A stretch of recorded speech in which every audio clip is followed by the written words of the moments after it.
Le centre de mieux-être, c'est une superbe initiative communautaire de gens qui avaient envie de donner aux suivants, d'offrir qu'est-ce qu'on ne peut pas offrir en centre hospitalier, des services, des soins qui sont complémentaires au traitement. À l'hôpital, on va traiter le cancer, on traite la maladie.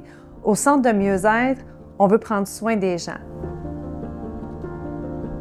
Pour moi, quand le centre est arrivé dans ma vie, c'était comme un cadeau du ciel. J'ai vraiment fait comme « Oh mon Dieu! » J'ai dit enfin, il y a un endroit centralisé dans la région qui offre ce genre de services-là complémentaires à tout ce qui est traitement traditionnel. Les services qui sont offerts au centre de mieux-être, c'est une gracieuseté de plusieurs partenaires. Donc, des partenaires comme la Fondation Santé du Haut-Richelieu, hyper important dans la création du centre de mieux-être, nous offre la possibilité d'avoir un local, de pouvoir offrir des activités ou des spécialistes qui vont venir donner des cours.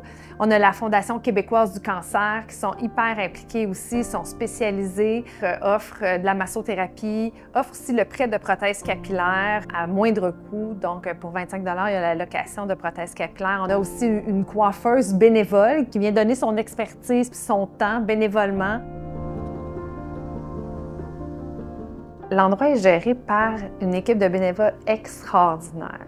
Les bénévoles ont suivi aussi des formations, soit par la Fondation québécoise du cancer ou accompagnés par l'équipe de cancérologie. Ils s'occupent beaucoup du côté administratif, prendre des rendez-vous, les appels, expliquer les services. Dès que j'ai commencé mes traitements à l'hôpital, il y a des bénévoles qui viennent puis nous donnent un cadeau, en fait, un sac de voyage avec des produits qu'on va avoir besoin et tout ça. Fait que déjà, je trouvais que c'était une belle porte d'entrée. Il faut savoir que les activités sont toujours adaptées aux personnes touchées par le cancer. Donc, à la condition, donc, le yoga, la kinésiologie.